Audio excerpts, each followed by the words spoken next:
I looked over to see my diapered little boy sneaking up to me. His blonde, curly, unkempt hair forced a smile to sweep across my face.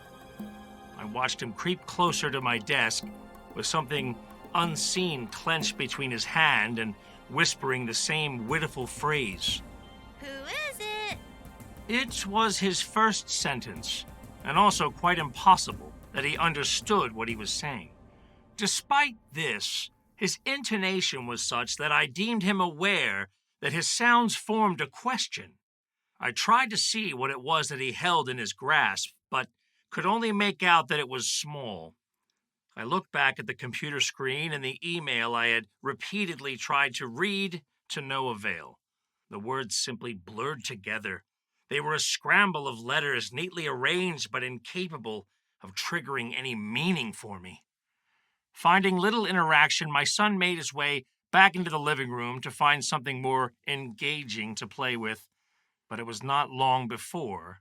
Who is it? He sung out again from the distance, though I was only half sure I had heard him that time. Still beleaguered by foggy-mindedness, I attempted to focus on the monitor again. It was a feeble venture to write a reply that stalled out from a lack of mental fuel. Every time I tried to formulate a thought, it would evaporate before I could command my fingers to record it. I leaned back into my executive chair with a creak and rubbed my eyes. I was tired, particularly from staying up late with a sick child and partially because it was 2012. As my mind drifted, I realized a dozen years had passed since that pivotal night in my mother's attic, 2 since my father had joined me. I glanced up at the picture of the cast from our Christmas show hanging on the wall. Made a present to me at the last company party. It featured all of the actors posed in front of our 3-story set. The whole cast had signed it, more than 50 people in all. The venue where we had performed our large proscenium production had rehired us again and again. In fact, I was perceived so infallible that they put me in charge and made me technical director as well as group sales manager. Our little troupe had come far in 12 years. Damned heartburn. I clawed for the drawer where my Tums were hidden, popping 3 into my mouth. Who is it? The words came from upstairs this time, from somewhere on the 2nd floor. What was he looking for? I pondered going up to check on him, but could not persuade myself to do it. I sat there dumbfounded in near paralysis, my psychical assets unable to focus on anything with clarity. I found it impossible to absorb the text on the screen and push the keyboard aside with a jerk. Once again, I lost myself into my own thoughts. The process of mounting our first original main stage Halloween production was in full swing. With 60 performers, 3 original songs, shadow puppets, sword fights, and a rolling wagon, the new show promised to abound with novelty. However, there remained this inexplicable dark discord. Even though my calendar now boasted numerous bookings I would have thought impossible years before, the valiant charge of self-determination that had morphed into triumph appeared, yet with none of the money. The crescendo I expected to attend success never materialized, and things were getting worse. I began to fall prey to all types of trials that I had somehow avoided in the past. Every day seemed to present me with a new dilemma, a new misfit to my plans. Customers complained, deposits came later, cancellations grew higher, and actors lazier. In addition to all this, the truck had been broken into after a gig. Some of our most expensive equipment had been stolen, and as usual, the police had little interest in helping. Instead of getting their assistance, I began receiving letters from the state demanding documents about my hiring practices. I was 10 months behind on my mortgage, and it was even longer since I had paid my taxes. My wife was deeply disconcerted with these setbacks. It was her salary picking up the slack, a fact causing great stress in my family. The good luck that had seemed to aid me for so long had fully dissipated, and I was left with only toil to push me onward, and much of this effort went uncheered. Hard work was no longer enough, and I wondered how I would cope if things became even more ruinous. Even the desk before me, a cluttered nest of invoices, contracts, and things of that sort, preached a gospel of disorder. The secret opinions of most were in agreement. Sooner or later, the curtain would come crashing down. The accomplishments of the past and present seemed too insignificant to mention. Though my business was real, it became less and less realistic. I began to ponder the idea that perhaps the time had come to quit. After all, I had tried, and the world had tried me in return and found me guilty. I knew all too well that if I were to fail in my chosen goal, I would be finished forever. Who is it? I heard him again, the syllables sung in an almost haunting tune. Where the hell did he hear that? I gathered myself again and pulled my chair up to the desk. We had a show that night. I brought up the event on the computer and hit print. The click whir of the machine sluggishly came to a stop, and as I casually took the job from its plastic tray, I noticed the printer had run out of ink. As I held the faded and almost illegible sheet of paper, a feeling suddenly materialized. The show tonight will be a disaster. Are we riding together? My father asked me from the hallway. I looked over to him with a blank expression. Ozzy, is he coming here or is he driving separately? He's riding with us, I said, finally able to speak. She's still not talking to you? He asked. I shook my head in the negative. I watched him shuffle around the corner and out of my view. My father was still living with us, but things had not turned out as joyous as I had envisioned. His divorce was not going well. Instead of the hand of justice coming down to punish my stepmother, an outcome we all expected, it had been an awful, anguish-filled legal process that left us all crushed under the wheel. The old feelings of revenge had returned, and I found enjoyment in fantasizing about the ills my stepmother's little shithole business would suffer were I powerful enough to exact them.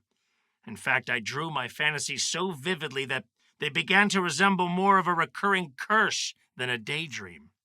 Other than his lawyer and me, my old man had little contact with humanity. The one exception was the surprising bond he developed with the wretched woman next door. So instead of good fortune, my father's character cast a dark gloom upon the house on Lowmaster Street. You want some coffee? He asked from the kitchen. I did not reply. He dawdled at the sink, clad in his bathrobe at 3 o'clock in the afternoon, engaged in a clandestine activity that I despised above all else. On many occasions, I had asked him to refrain from it. At first, I merely hinted. When subtlety proved unsuccessful, I politely requested that he please discontinue. Despite all these protestations, he persisted. Accepting thereafter, he carried them out more secretively. Finally, I outright forbid what he was doing under penalty of eviction, all to little effect. Even then, from my desk, I could clearly hear the telltale clinking of spoon against dish as he prepared a plate of food. Victuals, yum-yums, all to fill the hungry bellies of squirrels. Yes, this was his crime. Although he openly denied it, he was feeding those soulless little rodents, his new pets and beloved familiars. In spite of his bold denials, he was incapable of any surreptitiousness. There was no doubt that he was giving my enemies aid and comfort, as evidenced by the empty cans, dirty plates, and countless other clumsy clues he left behind. A primitive urge drove me to roll back the executive chair and catch a glimpse of that sympathizer in the kitchen. Hearing the chair's wheels, the fool quickly positioned the plate as if to block it from my sight line. Does he really think I don't know? There he stood with his wild-haired head down in an attempt to hide his contraband. Never had I seen a lonelier, more melancholy creature. His bedraggled terry cloth hanging off of him like the trench coat of some emotional streaker, strutting his bleak thoughts around the house. An exhibitionist of pain, he fervently thrusted his sorrows before everyone's eyes. Yet all anyone saw was his weakness, hanging limply off of him. How could this be? This was a man who once knew how to ignite the laughter of total strangers. This was a man I had seen tame an angry audience with a single joke. What happened to that man? Just then, a grinding sound permeated the house, followed by a high-pitched scream. He had caught his hand in the sink's garbage disposal. Blood was splattering everywhere. Smoke poured from the sink and gore dripped from the countertop. He pulled out his mangled stump and wove it in the air. And then... Oh, you're right. That part never really happened. Though at the time, I wished it had. Instead, he only dropped a fork in the garbage disposal and ruined it. I watched as he turned the doorknob and cat-footed his way out the back door, his favorite walking shtick. I was too tired to fight with him this time, and perhaps that was his plan all along. When not in his night clothes, an increasingly rare occurrence, he could quickly be picked out of a crowd by several queer articles of clothing he had recently indulged his vanity in wearing. Whether it was his newfound freedom or an outright rebellion of the witch's tastes, his pants, shirt, boots, and straw Stetson hat were all black and smacked of an adolescent urge of self-expression odd for a man in his 60s. Besides his apparel and nurturing of feral creatures stood out another quirk that became apparent after longer exposure. It was his deep and unbreakable belief that the world was rapidly ending. It was all he spoke of, Armageddon. Indeed, it was less of a belief and more of a religion, a depressing faith that could only be called apocalypticism. Lucky for me, one might say, the show we were now performing was quite appropriate. Since it was 2012, we thought it would be a profitable move to create a comedy show about the end of the world. The decision to make our invocation seem more in was in fact selling poorly. We called the show Apocalypse, and instead of it being a smash hit, it became a more literal expression of the term. The actors who once exhibited such esprit de corps were more and more passive and uninterested. Ozzy seemed to be an enemy of the cause himself. Somehow, over the years, my personal magnetism had been demystified, leaving my cast to become more outcast. My father had agreed to write the show, but his deep and persistent depression left the script half-finished and on my desk to complete. Negativity swarmed around us like bad weather, and quite frequently the frictions of our arguments heated the room. Who is it? I heard my boy's voice. This time it was distant, seeming to come from the attic where our bedroom was. Had I left the windows open upstairs? Perhaps Clyde had finally grown tired of being rebuffed and moved on to my son. I felt my mentor had wandered off. Clyde turned out to be just an absentee landlord, but I had forsaken him, after all, refused his teachings, and fled off his path. The only palliative I could apply to my mind was the notion that it was all pointless anyway. Had not every great thing man had ever built crumbled to dust and been forgotten? Would anyone care about my deeds 100 years hence anyway? Perhaps even you, listener, are in some museum basement deciphering this text in a distant future. Let that land erode away, I thought. Retreat back to that lonely mountain. Life was blurry, all its edges softened and overlapping. My very thinking equipment seemed rusty and cobwebbed. I had nothing to look forward to. In fact, looking forward seemed only like looking forward to defeat. As I pondered these things, I realized the bleakness had become a habit of thought. The energy just seemed to have evaporated out of me. I longed for bed, and maybe more for unconsciousness. To tell you the truth, listener and steady companion, while putting this portion together for you and relating the terrible and dark thoughts that I felt then, seems even now to have an effect on the world. Indeed, I should stop talking, but I feel I cannot for your sake. Sometimes brochure writers must journey unsafe among thoughts which, like a mind virus, often infect the soul. But back to that night. I knew the upcoming show was ill-starred. I knew it. I was not sure what it was, but the irksome feeling made me want to retreat from it. Like once before in my mother's attic, I felt a presence about me, struggling to make contact. Who is it? Perhaps I was not the only one who could see Harkin after all. I looked down at the white piece of paper, trying my best to make out all the information about the show. The event was far away, but that, in and of itself, was nothing out of the ordinary. We had grown accustomed to driving long distances for work, when the money was good, and more recently, even when it wasn't. The old tavern we were headed for was in a village, a sleepy place I had rarely caught word of. An old town, no doubt mostly forgotten deep in the Pine Barrens. Still, there was no evidence that there was any misfortune awaiting us. My father went outside for a smoke, and for a moment I thought I should follow him to catch him in the act. Now that we were halfway through October, it was getting colder outside, and the weather was becoming quite unpredictable.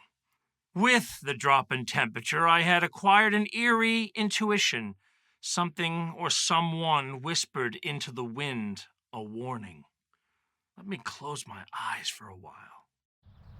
I imagine outside would have a gray, overcast sky with small linear clouds racing beneath the higher, denser blanket. But no. On closer inspection, I noticed that the lesser clouds, in fact, step across the gray in little pieces like ghostly vertebrae. I look out over the skyline and almost see the steeple of a Gothic church, the one I was married in several years before. For a moment, I half expect to see a great mountain, its lustrous jet of light warming my face with its oblique rays.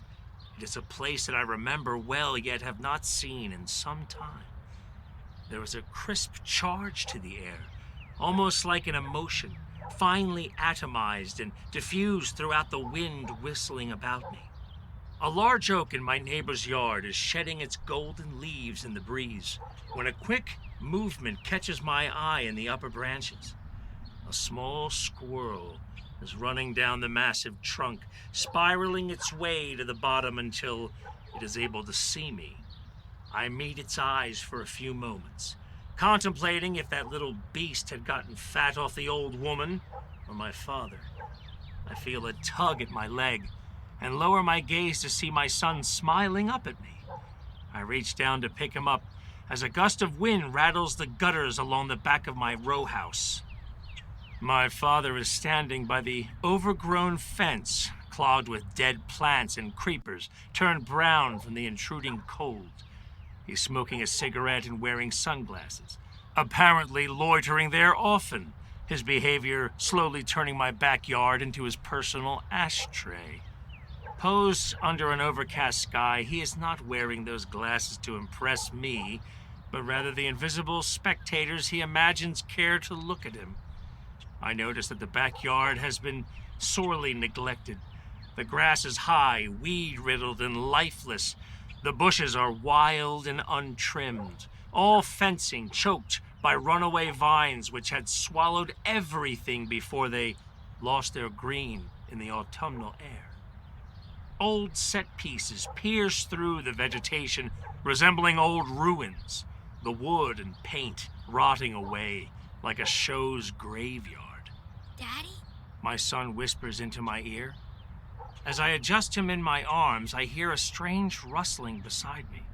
Some animals are lurking in the little forest of an abandoned lot nearby. I walk over towards it and see the thick, dead vegetation shaking around it. The sun is sinking behind the rooftops as I walk. Dwindling light bursts through the gaps between the buildings, its glare preventing me from seeing my own back door. I move nearer to the swaying trees, my father following me from a distance, and my child clinging to my neck. Suddenly, something jumps out at me from the right side. God damn it! I yell as a pit bull running loose barks loudly. Damn neighbor can't chain up their dog. I escape deeper into the woods, while the sound of snarling floats close behind. I glance over my shoulder as I pick up the pace, but the light shines into my eyes, and though I cannot make it out clearly, I can see the blurred silhouettes of fast-moving creatures wavering like mirages behind me. I run faster as my son, sensing my panic, begins to cry. Where are you going? My father yells. Your wife's home. She said you better get back here, or else. I do not stop to answer. Instead, I run further away from the light, further into the wilderness. The shade of the trees makes the gloom more pronounced, and the air colder as the sounds of the neighborhood become less noticeable. Though feeling no safer, I slow down as I reach an old boulder protruding from the ground, hoping to rest for a moment. But no sooner than my breath slows does a series of diabolical barks erupt from behind me. I turn around and see a face crane around a gnarled tree. It is an old woman's face, gray, cadaverous, and with huge, milky eyes. I shudder.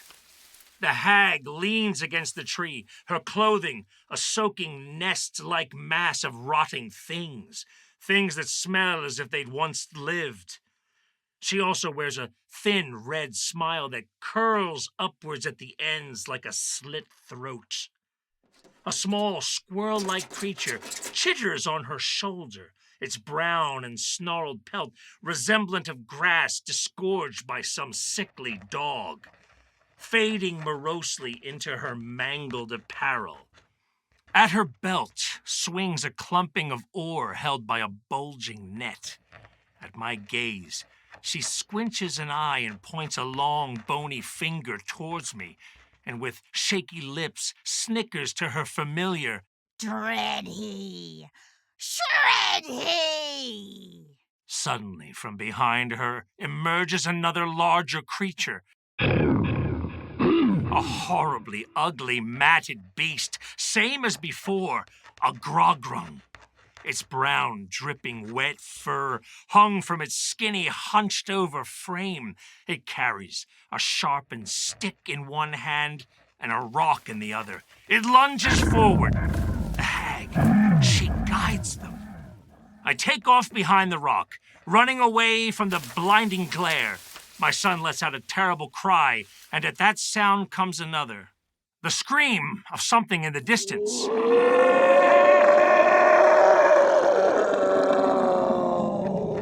What are you doing? Come back. A voice cries out. We have to get out of here, now! I roar as the smell of turpentine enters my nose. I move forward again to behold a great swamp in front of me. Fumes rise from the moist ground in a polluted haze that hugs the earth. Bubbles of mud pockmark the spaces between my steps, and muck seeps into my shoes.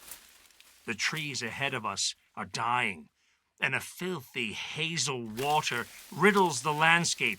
It is a wide, depressing place, but we run into it anyway. A cold drizzle begins to fall on us as the sounds of crashing waves can be heard in the distance.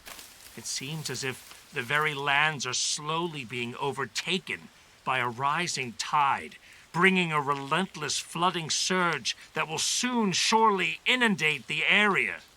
I push through the last row of gnarled shrubs and see the entire vista, all the way out to the cliffs, in utter chaos and desolation. From a large lake to my right, To marshy lands to my left, all are besieged by avulsion. The sky is a dark, rolling, wrathful canopy of soaking clouds, above which lurks the cosmic sea. The horizon is like the front of a colossal wave, so gigantic that the top of it climbs into the atmosphere and disappears into the mists. In the distance, rocky cliffs, with their curved jetties lunging out into the waves, are all under attack. Spray shoots over their edges, the sea no longer stories below, but mere inches away. The cliffs, a falling seawall, a levee, turning to rubble beneath the onslaught. The jetties are being ripped away from the shore as an animal might be declawed, disarmed before its demise. As the ground is being torn away by the incoming tide, heavy rains are falling and the earthen brown waters are growing like pools on a beach. The whole land between myself and the sea is becoming a sad lagoon. Light from the faraway mountain gleams fitfully. Half absorbed by the fog, it flickers and sputters, creating a weak, strobe-like effect. The sounds of Grogrung approach from behind. Their forms can be seen swaying within the sparse thickets. I sprint into the swamp, my feet sloshing through the mud. Suddenly, the ground opens up under my feet. A thunderous roar fills the air as a great sinkhole yawns beneath. For what seems like an endless period, I collapse into the wretched earth. I plead with my father to turn back, but rather than respond, he leads my wife further into the muddy pit. She reaches over me and grabs our child while my father tries to free himself, his robe hopelessly covered with thick brown mud from his tumbling in. I rush to the side of the pit, where small rust-colored waterfalls fly over the edge and soak me. I dig, but all the mud gives way under my hands. The mud crumbles and the earth breaks off as I try to climb out of the hole. Stop! Just stop! My wife says. Her words set off a panic within me. I yell and frantically scramble up the soggy wall of the hole, throwing wet dirt and mud everywhere. The noxious fluids enter my mouth, the grit within it sandblasting my teeth and silting the back of my throat into a coughing convulsion. A mania takes over me as I dig. The wild, hysterical exercise blocks out all thoughts, allowing only the physical motion to possess my mind. At last, exhausted and panting like an animal, I surmount the edge. Covered in filth, I slowly struggle to my feet and look up at the sky as the rain slowly rinses the dirt from my face. My lungs repeatedly cast my cold breath toward the dim light of the mountain, causing a soothing, moon-like glow about its vapors. For a moment, it seems as if the world has grown silent. The sound of rain, trickle of water, and my own heartbeat are all that I can hear. I made it! I shout, smearing the mud from my neck. I made it. I look back into the hole to announce my victory to ears that could no longer listen. Hands and heads poke out of the muddy trap below me. My father's face is gruesomely distorted, his mouth filled with earth, my wife clenching our child to no avail. The rain falls upon their wide-open, unblinking eyes. I raise my hands to the side of my head and violently rip at my soaking hair. I have saved myself and buried my family alive. Hey! I open my eyes and lift my head, the paper inelegantly hanging from my lip, glued by my saliva. What? What is it? Wake up! Ozzy called. He'll be here in a minute. My father went back upstairs to get dressed, leaving me at my desk, still unsure which world was the hallucination. Suddenly, the feeling overtakes me that I am being watched. I turn to see my son behind me, holding his hidden item. I took him up in my arms in an instant and held him tightly. He started to put it in his mouth, as toddlers do, when I stopped him. I pried it from his hands and examined it. It was the little half-painted wizard, still bearing his wily smile. Who he whispered. My wife came in through the back door and, after seeing the look on my face, took the child away. After placing the figurine down on the desk, I stood motionless for 5 minutes or more, powerless to smite my stupor. I slowly put on my boots, my fleece, and got some of the papers together for the show. By that time, my father had returned downstairs, lit up another cigarette, and walked outside. This time, I did follow him. Where did he learn to say that? My father asked as he exhaled a thin gray cloud. I turned to him with a blank, expressionless stare as his answer. I looked up toward the sky, feeling an odd sense of déjà vu. The sky was dark for late afternoon. A cool breeze was picking up strength and began scattering trash around the parking lot behind my house when Ozzy too blew in, his motorcycle excitedly rumbling up and jerking to a stop. The long-haired tinker jumped off of his bike with his usual childish energy and startled my father with a loud, slap-happy greeting. Hey!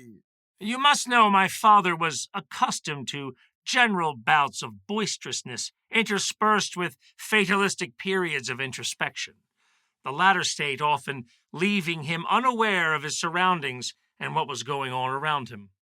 Knowing this, my friend Ozzy often couldn't resist amusing himself by toying with the old man, and I could not deny that sometimes I would indulge as well, playing with my father for my own amusement. Hey! How's the divorce going, Pops? Ozzy was always one for subtlety. It's going. By the way, nice outfit. Who dressed you? Motley Crue? Let's save it for the trip. We need to get rolling. I said. My father and Ozzy walked out to the van, bickering about something meaningless. I said goodbye to my family one last time before walking out the door. After a few steps, I paused, deliberating and second-guessing my own actions, as if forgetting a thing of great importance. I looked toward the old oak tree. No squirrels to be seen. I shivered without cause, as if haunted by something hovering behind me. Instinctively, I turned around to spy my back door, where my boy, pressed up against the glass, was silently mouthing the words,